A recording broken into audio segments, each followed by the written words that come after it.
¿Por qué Javier Milei y Luis Caputo y Patricia Bullrich, el verdadero triángulo de hierro, le pegan a personas con discapacidad? ¿Por qué le pegan a jubilados? ¿Por qué le pegan a médicos, a enfermeros, a trabajadores de la salud?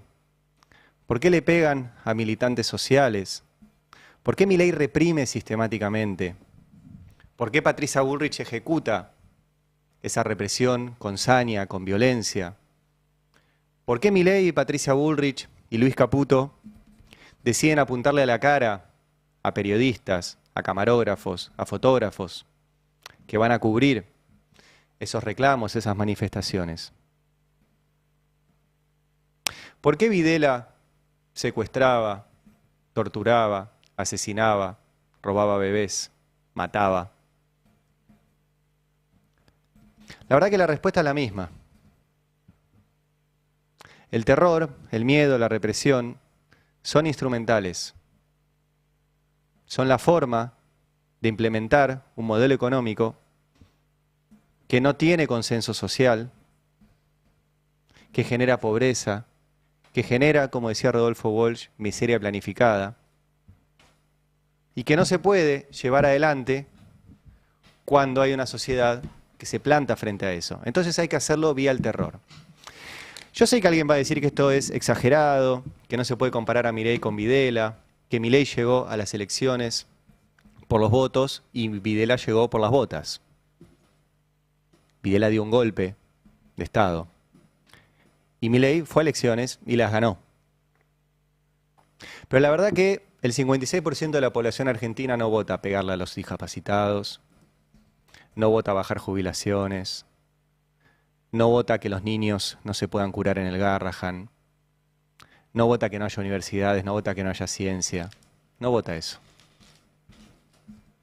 Y tanto es así que todas las semanas hay movilizaciones, todas las semanas esas movilizaciones son reprimidas con mucha saña. Yo creo que Milei lo que quiere, y por eso la decisión de reprimir sistemáticamente cuando no hay ningún riesgo de que el grupo de jubilados o el grupo de familias con personas con discapacidad o el grupo de científicos o el grupo de trabajadores de la salud o cualquier persona ponga en riesgo al gobierno. Simplemente lo que Milei quiere lograr es silencio, es miedo, es terror. Y en algún momento decir, ven, ya no hay más movilización, significa que la gente me acompaña. La única forma de intentar lograr eso, y yo estoy convencido de que va a fallar, es a través de la represión, a través del miedo. Y estoy convencido que va a fallar porque siempre falló en la Argentina la represión y el miedo. 7 golpes de Estado tuvimos.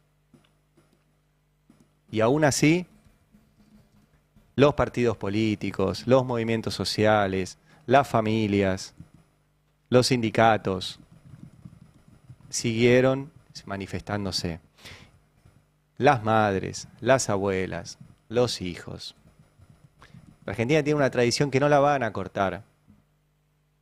Por más que repriman, por más de que peguen, por más de que intenten sembrar el miedo, otra vez y por lo mismo.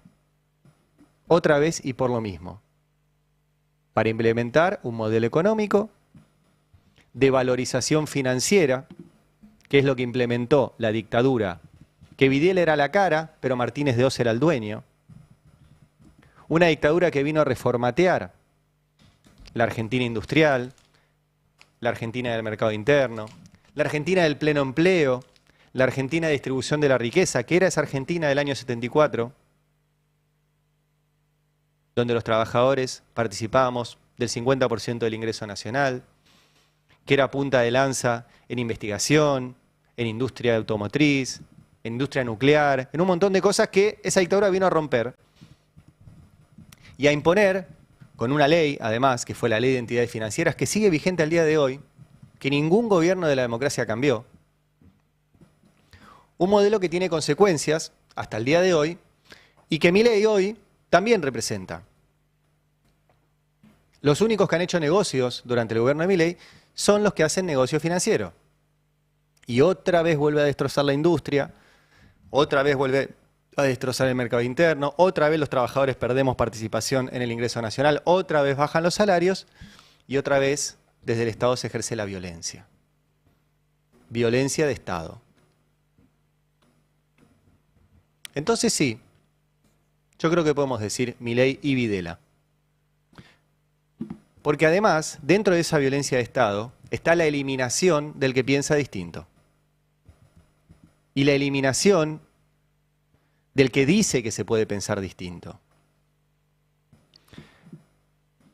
Ayer, el periódico Pausa hizo una compilación que a mí me dio la idea de este editorial, que fue una comparación y un editado que les voy a mostrar ahora, y les pido que presten atención, de un discurso de Jorge Rafael Videla, el genocida Videla, y del discurso de Milei. Escúchenlo. Se pretende conculcar ese bien de la libertad a través de los lavados de cerebro, de la confusión de nuestra juventud. Cuando hablo de parásitos mentales no me refiero a personas.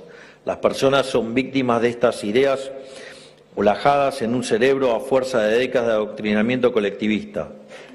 De desapegarnos a eso que nunca deberíamos habernos desapegado, que son nuestros valores tradicionales, de familia, de patria, de dignidad. El punto es que una vez que las ideas y a estos parásitos mentales le toman la cabeza, cuanto más le toman esa cabeza, el problema es que los convierten en zombies. Es decir, lo convierten en una secta, que es básicamente lo que son la secta cuca. Esa es la subversión. Y ese es el flagelo contra el cual las Fuerzas Armadas luchan y pretenden ser comprendidas. Eso es un poco en sí el sentido de esta convocatoria a esta conferencia. 1977 hablaba Jorge Rafael Videla, 2025 habla Milei. Lavado de cerebros, mencionan los dos. Se le meten en los cerebros a millones de personas, según Videla y según Milei, y les subvierten los valores, decía Videla, de la familia, de la patria. Y Milei dice lo mismo, que hay un virus, que hay unos parásitos mentales inculcados y que hay que eliminarlos, porque convierten a las personas en zombies. A los zombies hay que eliminarlos o te eliminan. Y Videla decía lo mismo. No me vengan con que no se puede compararlo, porque dicen las mismas cosas. Lamentablemente dicen las mismas cosas. De hecho, también durante el gobierno de Milei y también durante la dictadura de Videla, se persiguió a científicos, se persiguió a docentes universitarios, obviamente se persiguió a sindicalistas, a trabajadores, a personas que pensaban distinto. Y también había, en ese entonces como hoy, un sector del gran empresariado argentino beneficiario de ese modelo económico y que lo apoyaba y que le daba sustento, además. Hoy en día hay un sector del poder económico argentino que también apoya y le da sustento a este gobierno. Los Eduardo Elstein, los Eurnequian, los Marcos Galperín, los Paolo Roca al inicio, ahora se está quejando porque no puede competir él con China, pero los Paolo Roca también, y también le están dando negocios en los hidrocarburos. Hay un grupo de empresarios que sostiene a este gobierno, los Ratazzi. Durante la dictadura pasaba lo mismo. Había un sector de la sociedad rural. En la dictadura pasaba lo mismo. Y me acabo de enterar, por una entrevista que le hicimos a Alberto Kornblit hace unos minutos, que hoy, que justo estamos atravesando un paro de 48 horas del CONICET, había una investigación que se estaba llevando adelante que tenía que ver justamente sobre el rol de algunos empresarios importantes en la dictadura. Una investigación que llevaba adelante Daniel Feuerstein, que les recomiendo que lo lean, que lo siguen, que busquen sus libros. Daniel Feierstein se ha especializado en muchos temas, entre ellos las cuestiones de genocidio, de fascismo. Lean con mucha atención un libro muy interesante que se llama La construcción del enano fascista, cuya tesis es que no es cierto que los argentinos tenemos un enano fascista dentro, pero que hay un trabajo de construcción de ese enano fascista que tiene que ver con inculcarle, eso sí, a las personas que hay enemigos, que te dañan, que te impiden tu crecimiento, para ocultar cuáles son los verdaderos responsables de que vos no llegues a fin de mes, de que te falte plata, de que no puedas comprar medicamentos, que es justamente el grupo de dueños del país. Entonces construyen ese enano fascista para que vos identifiques en el distinto o en algún sector el culpable de todos tus males, para que no veas a los verdaderos responsables de todos tus males. Lean ese libro, La construcción del enano fascista.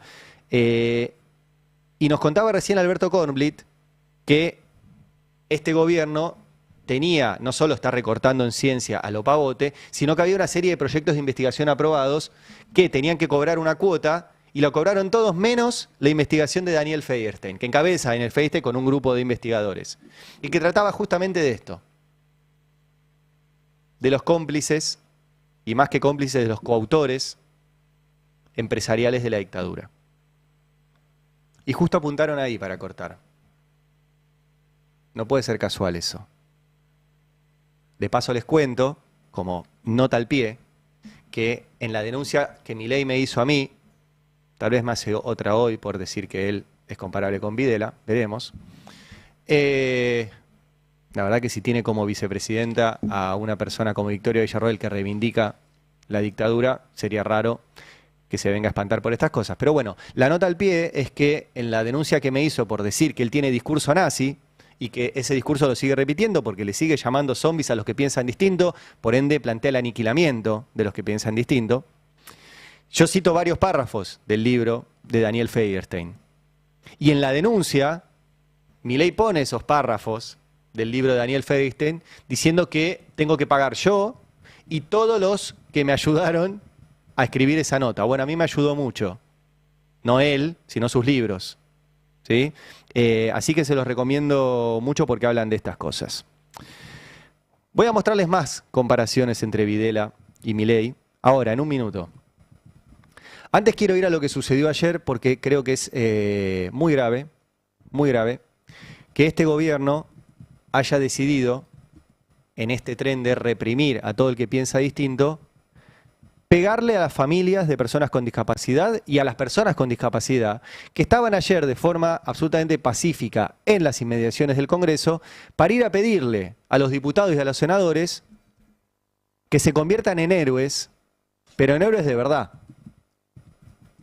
En héroes que sostengan una ley que salió del Congreso que declaró una emergencia en discapacidad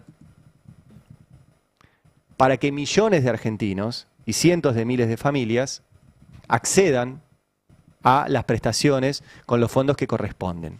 Y Milei lo vetó. Quiero mostrarles primero la represión y después les voy a mostrar los números para que vean que lo que vetó Milei es absolutamente injusto, que plata hay, pero Milei se la da a los ricos y se la saca a las personas con discapacidad. Pero quiero mostrarles primero la represión. Vamos a empezar a mostrar los videos. El otro día nos manifestamos en esta... ¡Por favor! ¡Defiéndanos! ¿Con qué necesidad? ¡Ustedes son el pueblo también! No, madre, ahora sos hombre. Son unos ridículos. ¡Loco, son ridículos! ¿A quién le querés pegar? ¿A quién le vas a pegar? ¿A un chico con síndrome de Down le querés pegar? ¡La concha de la madre! ¿A quién le vas a pegar? Las imágenes son demoledoras, ¿eh? Son familias tratando de frenar, y lo muestro así con las manos porque esa es la posición que tienen, a unos gendarmes armados como para la guerra. Al que escuchan gritando en este momento es a Mauro Acedo. Hablamos hace un rato con él.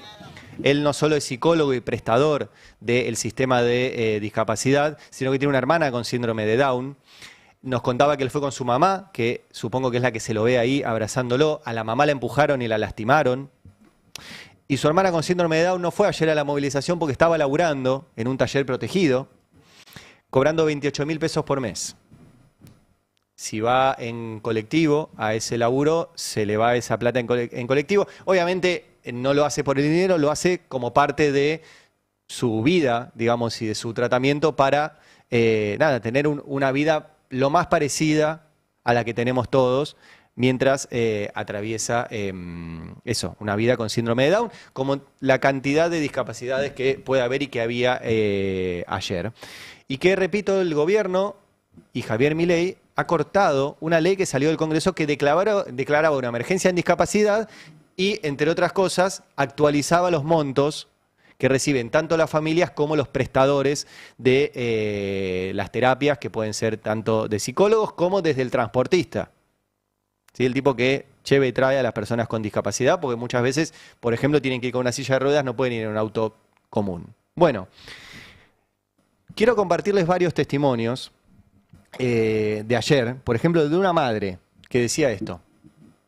¿Sabes qué me da más miedo? Que todo el pueblo sepa. Me da más miedo que mi hijo se quede sin su escuela especial y sin su terapia. Sé que me pegue un policía, que me vengan a pegar. No me importa, yo voy a defender acá los derechos de mi hijo. Todos importamos, no solamente la gente que tiene plata. Esteban, te lo hago rapidito, porque yo después de acá me tengo que ir a trabajar también. Yo soy mamá de un nene con autismo que después de pasear por un montón de situaciones desagradables en el jardín de infantes, logramos que encuentre una escuela especial, que está aprendiendo un montón, que está feliz. Nunca vi feliz ir a mi hijo al jardín. Es la primera vez que lo veo feliz ir a la escuela, y si esto no se aprueba va a tener que cerrar porque no les pagan a los profesores de nuestros hijos, no actualizan los nomencladores de las terapias, y esto no pasó nunca. Hay un montón de gente que dice esto pasó siempre. No, señores, no se confundan. Esto es la primera vez que pasa. Es la decisión estatal de abandonar a las personas más vulnerables y se tiene que enterar la Argentina. Nos gobierna el tipo más cruel de la historia, que prefiere pagarle un operativo policial que pagar las terapias de mi hijo. ¿Y sabes qué? Que me pueden venir a pegar, me pueden venir a sacar. Yo no me voy a ir hasta que nos den una respuesta. Nadie le va a pegar, espero que nadie no me voy a ir.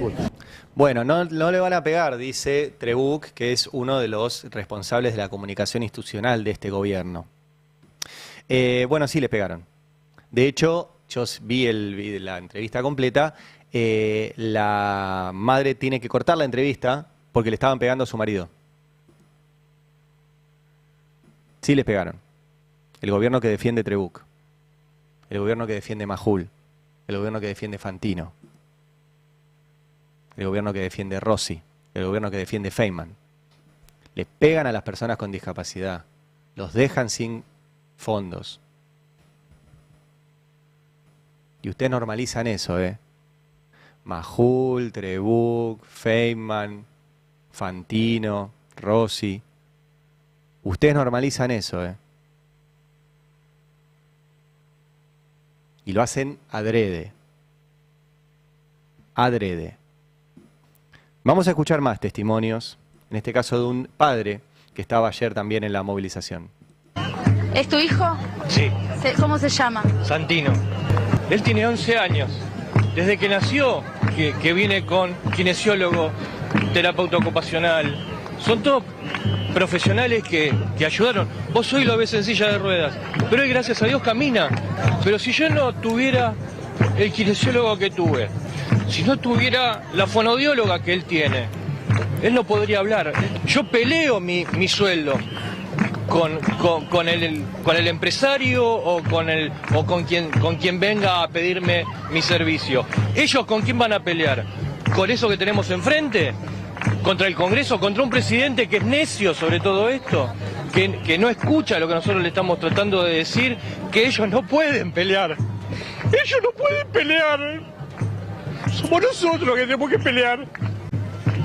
Por eso estoy acá. Y es la primera vez que vengo. No vine en todas las marchas, pero esta vez tenía que venir, tenía que dar mi grano de arena. Él no puede pelear. Intentaré pelear como pueda yo.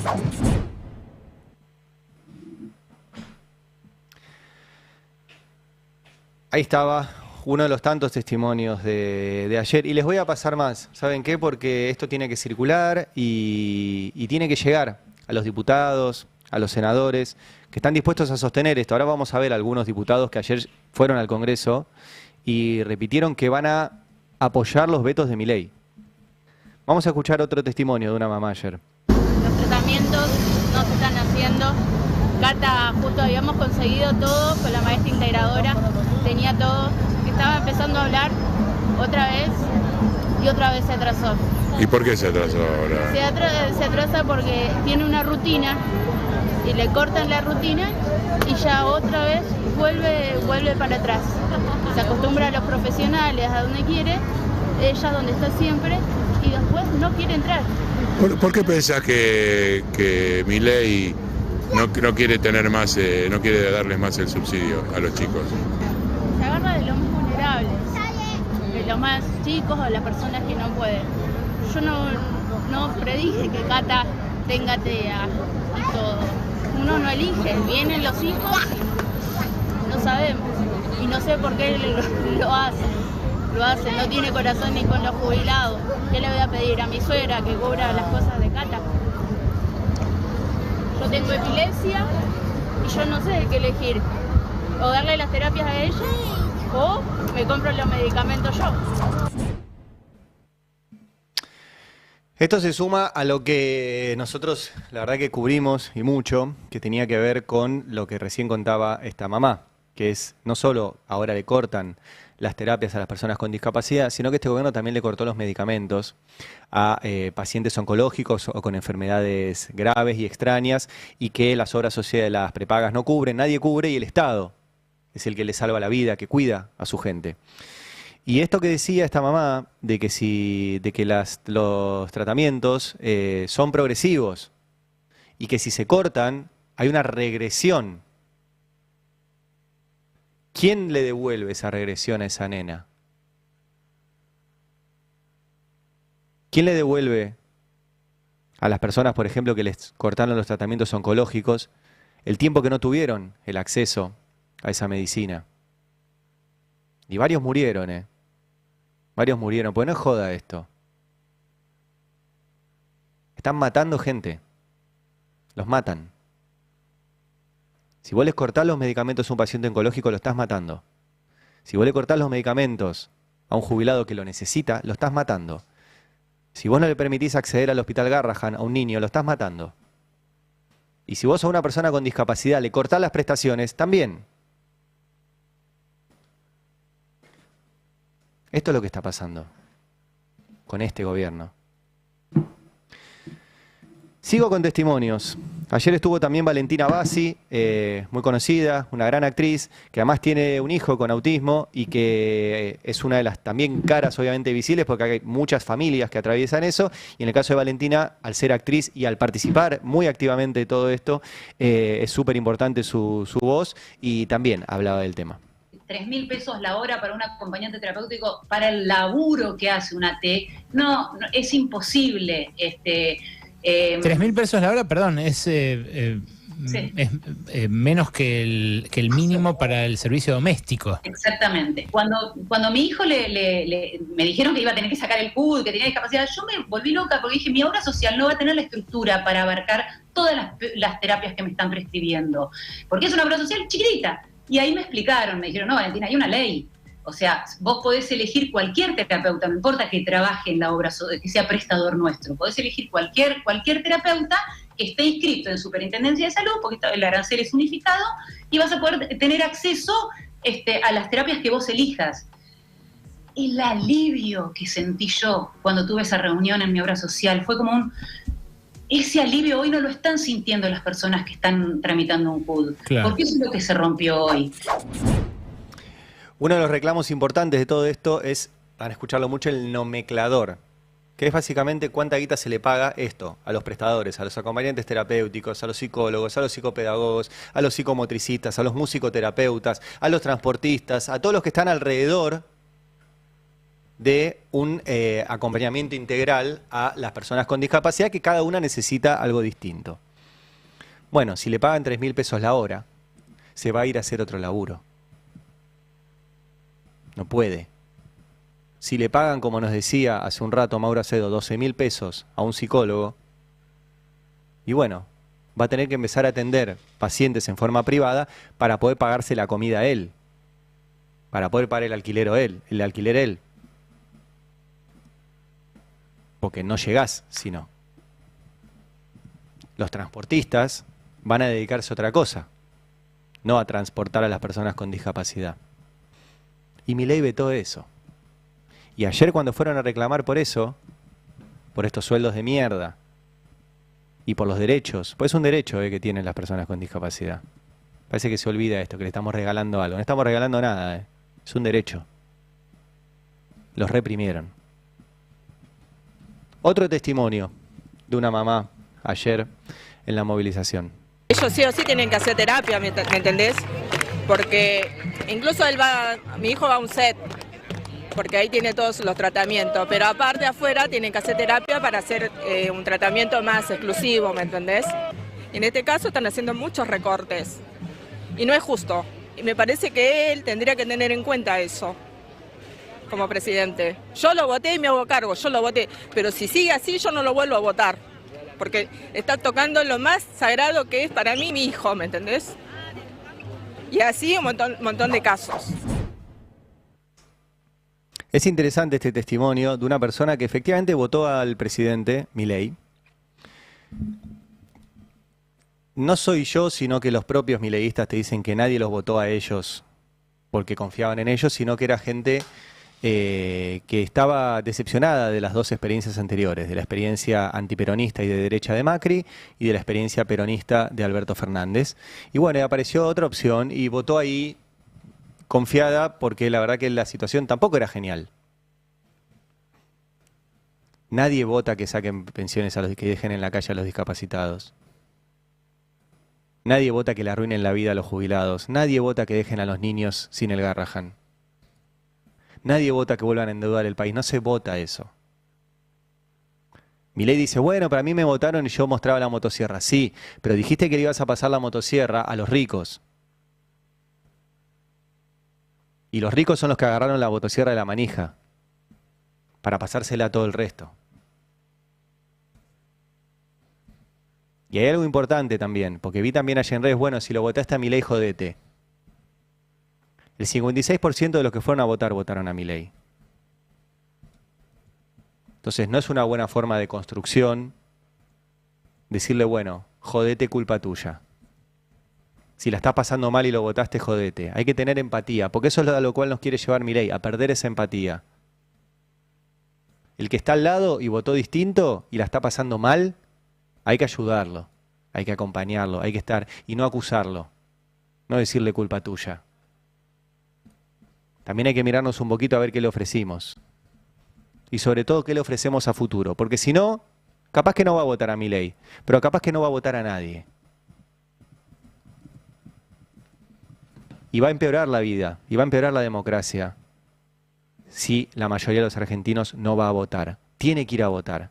Y tiene que ir a votar algo que nos saque de esto. Acusarlos de que son los culpables de esto cuando el culpable es Milei. No esta mamá. El culpable es Milei. Es Luis Caputo. Es Patricia Bullrich. No esta mamá. Uno más, en este caso, un paciente con discapacidad. Quiero que escuchen. La sociedad tiene que comprender que la ley de emergencia en discapacidad es nuestra ley bases. ¿Por qué?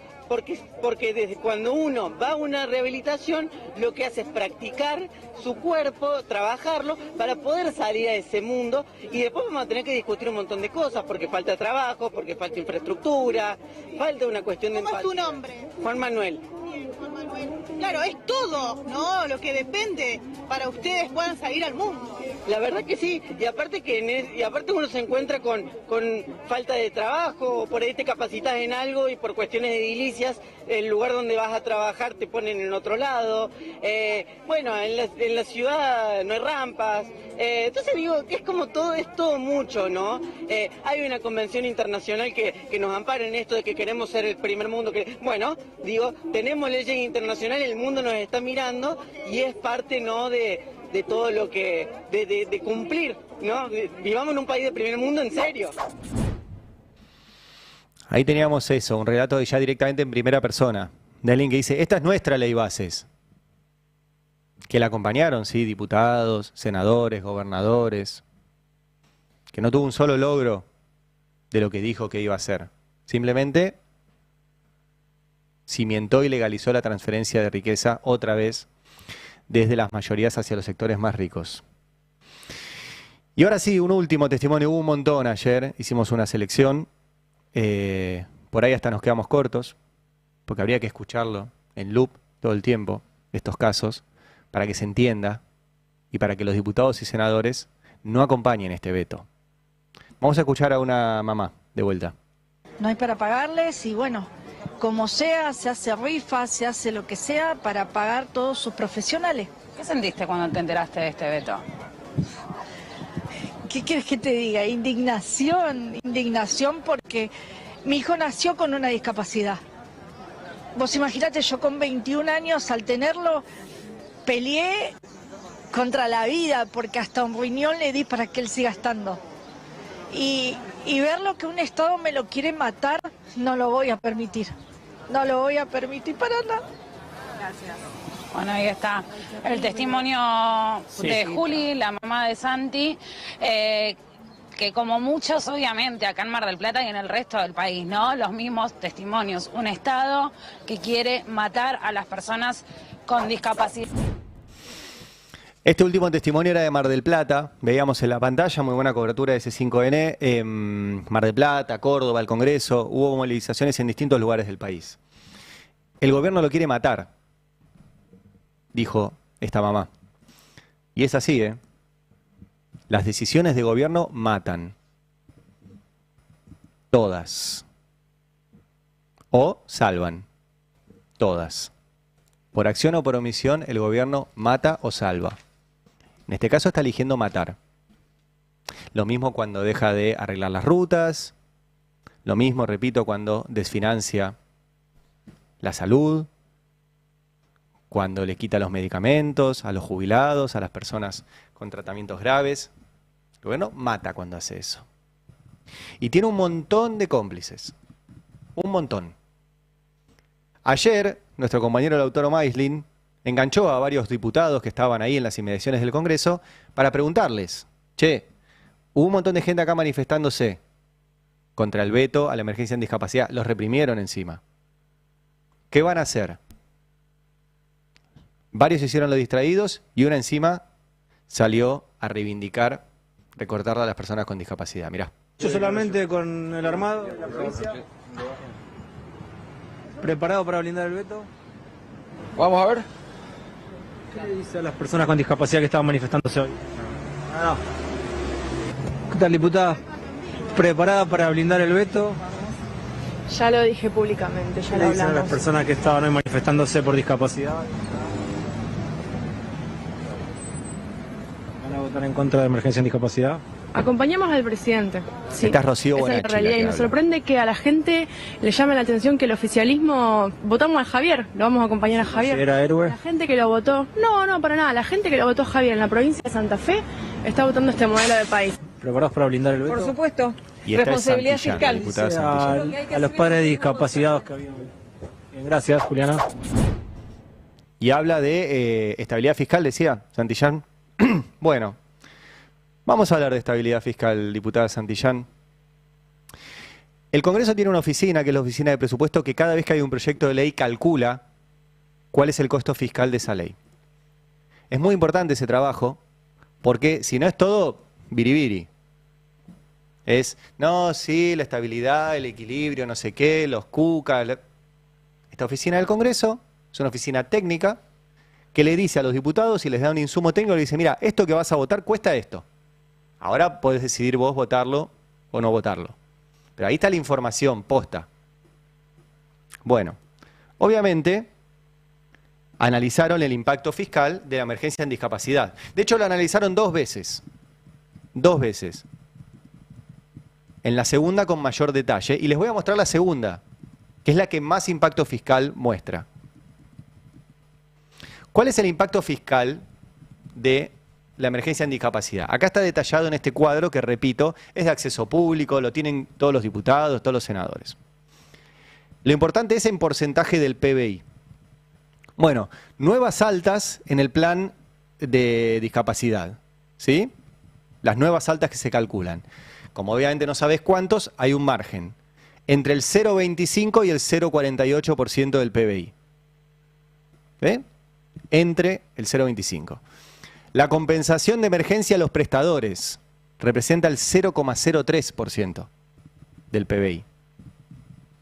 La actualización de asignaciones para talleres protegidos, que es donde trabajan, por ejemplo, la hermana de Mauro que nos contaba hace un rato. Escuchen el número. 0,0009% del PBI. Disminución en contribuciones patronales, 0,0015% del PBI. Si ustedes suman esto, como máximo, si tomamos en la primera que tiene un rango, el 0,48, esto te da 0,51% del PBI de máximo.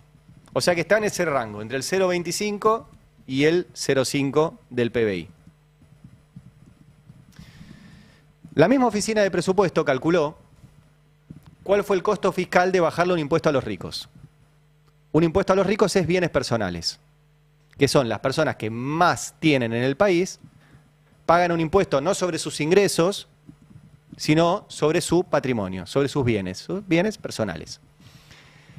Este gobierno bajó el impuesto a los ricos. Y cuando lo iba a bajar, esto está en la ley bases, la misma oficina de presupuesto calculó cuánto va a costar esto. Porque obviamente si vos bajás, eso tiene un costo fiscal, pero al revés. En lugar de tener que poner más, reduce los ingresos.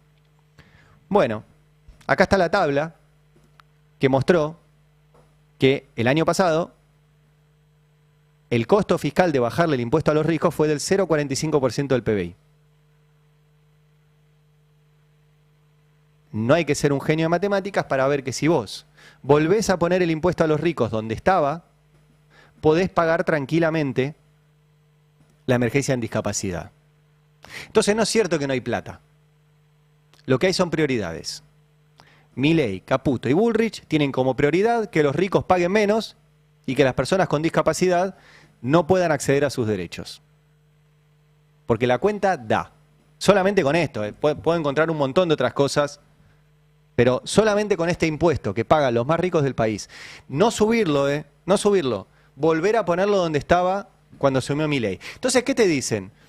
Ustedes siempre planteando suba de impuestos. La única forma de que haya crecimiento económico es bajando impuestos. Mirá, este es un impuesto al patrimonio. Lo que deje de pagar ese rico por ese impuesto no lo va a reinvertir. Va a dejar de pagarlo o se va a comprar otro departamento. Lo que vaya a personas con discapacidad va todo a consumo. A salarios de prestadores, a insumos, a que esas personas puedan tener vida. Todo va a consumo, o sea que todo vuelve al final. Lo que vos sacás de bienes personales no vuelve por ningún lado. Entonces lo que hay son distintas prioridades. Plata hay, Plata en este país hay. El gobierno decide dársela a los ricos. Y quiero cerrar con algo, porque la editorial se llama Milei y Videla, y les mostré al inicio cómo tanto Milei como Videla dicen que los que pensamos distinto tenemos el cerebro con parásitos que nos hacen pensar distinto y por ende hay que eliminarlos. Lo decía Videla, lo dice Milei. Es más, podemos ponerlo de vuelta porque se sumó muchísima gente mientras hacía el editorial. Poné por favor de nuevo el primer material, que es el editado que hizo el periódico Pausa, sobre el discurso de Videla y el discurso de Milei, vinculado a los que pensamos distinto y cómo nos lavan el cerebro. Escúchalo. Se pretende conculcar ese bien de la libertad a través de los lavados de cerebro, de la confusión de nuestra juventud. Cuando hablo de parásitos mentales no me refiero a personas. Las personas son víctimas de estas ideas olajadas en un cerebro a fuerza de décadas de adoctrinamiento colectivista. De desapegarnos a eso que nunca debíamos habernos desapegado, que son nuestros valores tradicionales, de familia, de patria, de dignidad. El punto es que una vez que las ideas y a estos parásitos mentales le toman la cabeza, cuanto más le toman esa cabeza, el problema es que los convierten en zombies. es decir, lo convierten en una secta, que es básicamente lo que son la secta cuca. Esa es la subversión. Y ese es el flagelo contra el cual las Fuerzas Armadas luchan y pretenden ser comprendidas. Eso es un poco en sí el sentido de esta convocatoria a esta conferencia. Videla 1977, Milei 2025, los que piensan distinto les lavaron el cerebro, hay que aniquilarlos y es demasiado parecido, por no decir igual. ¿Y por qué quería cerrar con algo y venía hablando de las personas con discapacidad? Porque ayer, después de ver este trabajo que hizo el periódico Pausa y después de ver la represión a las personas con discapacidad, me acordé que en el Nunca Más, en el libro que hizo la CONADEP, que acá les muestro, la tapa para los que no la conozcan, había un capítulo justamente sobre la represión a las personas con discapacidad. Porque los genocidas no tuvieron ni siquiera consideración de las personas con discapacidad. Y hay un capítulo en el Nunca Más sobre esto. Y los casos son tremendos. Este es el capítulo. La represión no respetó, en ese momento se llamaba inválidos ni lisiados. Ahora cambió la forma de hablar sobre esto. Dice la CONADEP, desde todo punto de vista un operativo de secuestro de personas significa un estado de extrema indefensión, la impunidad, la desmesurada desproporción de fuerzas empleadas, la nocturnidad y clandestinidad de los operativos, la demostración de estar actuando en ejercicio de alguna autoridad pública y de gran violencia argentina, convierten a cualquier, sigamos, situación en lo mismo. Ahora, decía, y hay varios casos, y ahora les voy a leer, que esto además empeoraba cuando se trataba de personas con discapacidad. Escuchen este caso y escuchen lo que decía Videla. Les voy a leer textual lo que dice el Nunca Más. 3 personas, una de las cuales inválida, presenciaron en plena vía pública, en las barrancas de Belgrano, cuando personas de civil introdujeron en un Ford Falcon a Claudia Inés Grunberg, estudiante de Sociología que desde los 5 años sufría de artritis deformante en todas sus articulaciones. Dedos sin extensión, además de una renguera evidente luego de 10 años de no poder caminar. 2 años después, los 3 testigos, entre los que se encontraba José Liborio Poblete, serían también secuestrados. El caso Poblete, después les voy a contar, fue el caso de la anulación de las leyes de impunidad. Y sigue, en el Nunca Más, el general Videla contesta sobre este caso a periodistas ingleses. Y ahora les voy a leer el textual de Videla. El caso de esta niña, a quien usted hace referencia, que no conozco en detalle, se refiere a Claudia Inés Grunberg, presa por subversiva, entiendo que está detenida a pesar de estar lisiada. Vuelvo a la parte inicial. El terrorista no solo es considerado tal por matar con un arma o colocar una bomba, sino también por activar a través de ideas contrarias a nuestra civilización occidental y cristiana. Revista Gente, 22 de diciembre del año 77, reproducido también por Diario Popular, Clarín, La Opinión, Crónica y otros medios de difusión nacional con fecha 18 de diciembre de 1977. El que quiera va a la hemeroteca a buscarlo o lee el Nunca Más. O sea que Videla dice acá que a Claudia Inés Grunberg, que tenía artritis deformante, la secuestraron. Perdón, sigue el Nunca Más diciendo que Claudia Inés Grunberg continúa desaparecida. Está desaparecida. Y la secuestraron, dice Videla, por lo que pensaba, por activar ideas contrarias a nuestra civilización occidental y cristiana. Obviamente no era un riesgo ni un objetivo militar, lo dice ahí, sino que la secuestraron por activar ideas distintas. Y hay más casos en el libro de la CONADEP. En víspera de cumplir sus 20 años, Rosa Ana Frigerio fue retirada de su casa en la calle Olavarría en la ciudad de Mar del Plata. El 25 de agosto del 76, un grupo de personas vestidas de civil la cargaron en una camilla a esta joven y se la llevaron. En ese momento, la víctima de este secuestro tenía todo su cuerpo enyesado por haber sido operada de la columna vertebral. Al tiempito, cuenta la CONADEP, llamaron a su mamá y a su papá y le dijeron que murió en un enfrentamiento. Explícame cómo estaba en un enfrentamiento una persona que tenía todo el cuerpo enyesado por una operación de columna vertebral. Seguí pasando, porque el capítulo es muy interesante. Ahí está. Lo citaron y les dijeron que murieron en enfrentamiento a las 3 de la madrugada. Hay más casos. Sigamos mostrando. José Liborio Poblete, el que le decía, chileno, técnico tornero, tuvo la desgracia de perder sus 2 piernas a causa de un accidente automovilístico. Se casó con Gertrudis María Slasic y tuvieron a una niña, Claudio Victoria, que es una nieta recuperada, que fue robada cuando tenía 8 meses de edad el 28 de noviembre del 78. El caso Poblete fue el caso de la anulación de las leyes de impunidad. Un caso de una persona con discapacidad que fue secuestrada y desaparecida por Videla. Demasiadas coincidencias. Demasiadas. El que me quiera exagerado, bueno, que vaya a los libros, que vaya a la hemeroteca, que estudie política económica y que vea que es otra vez lo mismo.